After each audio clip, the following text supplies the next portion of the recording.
Parce que quand tu médites la Bible, tu permets à Dieu de te parler, de t'orienter. Donc, c'est un peu ça. Et s'il faut maintenant, je vais parler de quelques éléments que la méditation fait. Oui. Je me réserve de poser des questions parce que je pense que nous puissions terminer. Avant de poser des questions. Quelques éléments que la méditation fait. Oui. Si on doit seulement aller dans Josué chapitre 1, on dit que ces livres de la loi ne se lancent pas de ta bouche, médite les jours et nuits. Et la Bible continue en disant, parole de vie, ainsi tu te forceras d'obéir à tout ce qui est écrit. Donc, en d'autres termes, l'obéissance de la parole passe par la méditation de la parole. Tu veux obéir à Dieu, médite sa parole. Parce que Dieu dit que quand on médite sa parole, ça va nous permettre de s'efforcer et d'agir fidèlement dans le sens d'obéir à Dieu. Selon ce qui est écrit. Selon ce qui est écrit. Donc, l'obéissance de la parole passe par la méditation. Vous avez dit que quand tu médites, tu es en train de permettre au Saint-Esprit de t'équiper afin d'obéir à la parole de Dieu. De t'orienter. De t'orienter.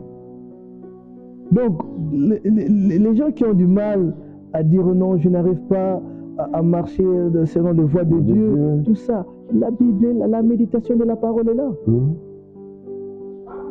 C'est lui qui médite chaque jour. Il est vraiment équipé. Il est équipé.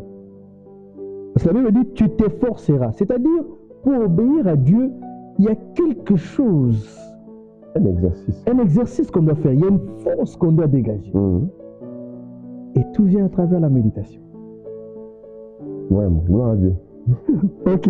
Qu'est-ce que la méditation fait encore? On va lire le psaume chapitre 143. Psaume 143.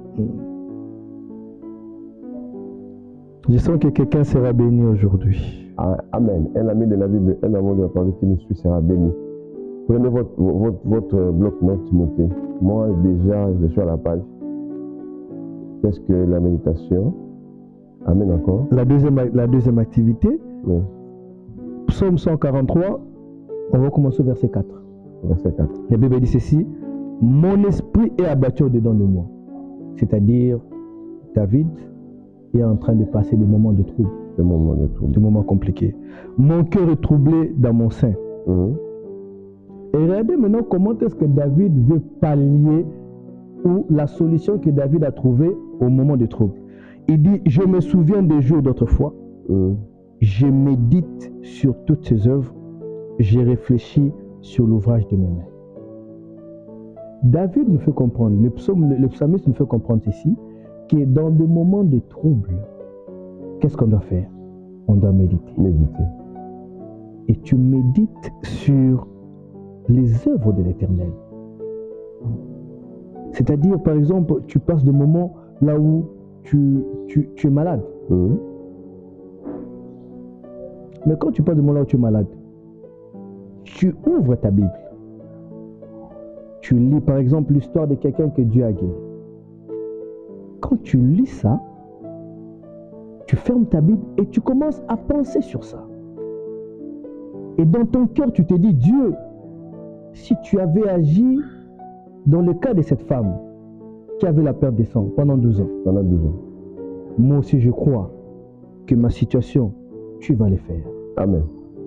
C'est-à-dire, dans le moment de trouble, médite la parole. Et cette parole t'apportera la solution.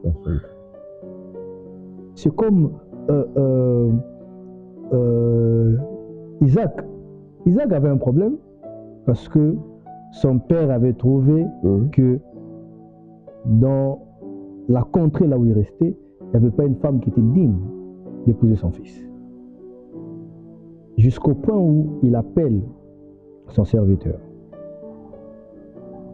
Il dit, je t'envoie, va chercher une épouse auprès de ma famille. Et le serviteur s'en va. Mais j'aime ce que la Bible dit dans le livre de Genèse chapitre 24. On va lire ça. Genèse 24. Genèse 24. Le verset 62.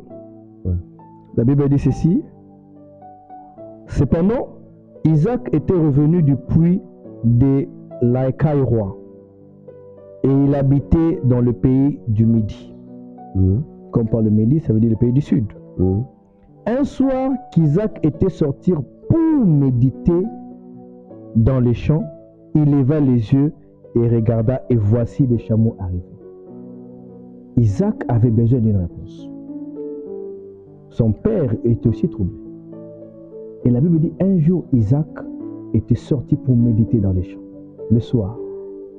Et quand il finit de méditer, il lève les yeux, il voit la réponse en train de venir. Amen. Donc, c'est-à-dire que quand tu médites sur la parole de Dieu, tu attires la réponse de Dieu. À tes préoccupations. À tes préoccupations. Waouh, c'est merveilleux. La méditation apporte l'obéissance. La méditation apporte ce que vous avez dit là. Le réconfort dans les troubles. Le réconfort dans les moments difficiles. Et puis la méditation apporte la réponse à nos préoccupations. Vraiment merveilleux. Il faut bien utiliser ces manuels, la Bible. Je crois que Dieu vous fera énormément du bien. Exact. On peut passer à un autre point, mais c'est fini. Bon, il y a quelque chose aussi que je veux, que le dernier point que la méditation fait, comme Josué l'a dit, il dit afin que tu prospères, afin que tu aies du succès dans tes entreprises. Et là, je crois, c'est une clé cruciale. Dieu nous dit, si on veut réussir dans ce qu'on fait, on doit méditer sa parole. Non, je me pose la question, combien de fois, quand nous voulons nous lancer dans quelque chose, on a le temps de méditer la parole de Dieu pour que Dieu nous oriente? Là, je ne sais pas si les chrétiens font ça. Ils ne lisent même pas la Bible. Comment ils vont arriver à cette étape? C'est difficile. Tu vois que Dieu a tout prévu. Dieu a tout prévu. Josué est clair. Il dit tu veux réussir dans tes entreprises, dans ton travail. Même si ça n'a rien à voir avec les choses de Dieu. Mais tu veux réussir dans ton travail. Tu veux réussir dans tes entreprises, dans ton business, dans la politique. Médite la parole. La parole. Et donc, ça veut dire que quand tu médites, Dieu t'oriente. Oui. J'étais en train de suivre une vidéo d'un milliardaire. Il s'appelle Robert Kiyosaki. Il a écrit un livre, Père riche et Père pauvre. Alors, c'est un occultiste. Je donne cet exemple pour rêver un peu des chrétiens. Je suivais sa vidéo et on lui a posé la question comment il fait pour... parce que c'est un conseiller financier de Donald Trump et beaucoup de politiciens, beaucoup d'hommes riches. Il conseille souvent les entreprises et tout. Et on lui pose la question, mais comment tu fais pour avoir toutes ces idées, pour bien conseiller les gens, pour avoir toutes ces innovations-là?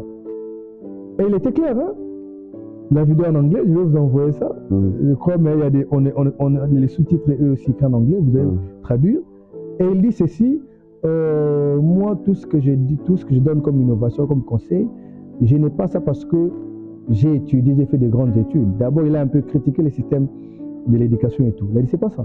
Il a dit, c'est parce que je médite. Wow. Et il a dit, c'est parce que je pratique le yoga. Le yoga qui est une méditation, mais diabolique. Et il a dit, c'est là où moi j'ai mes idées. J'ai compris que le diable, c'est un tricheur. Un tricheur. Voilà que... Un copieur. Et il dit que toutes ces idées, il a ça quand il médite et quand il pratique. C'est-à-dire que quand lui fait sa méditation, il se connecte avec ses esprits et ses esprits lui donnent ces idées-là. Et pourtant, c'est une clé que Dieu a donnée aux chrétiens. Il a dit, tu veux réussir dans tes entreprises, tu veux faire beaucoup de profits dans le business. Mais médite la parole. Jour et nuit. Jour et nuit. Et quand on médite la parole, qu'est-ce qui se passe?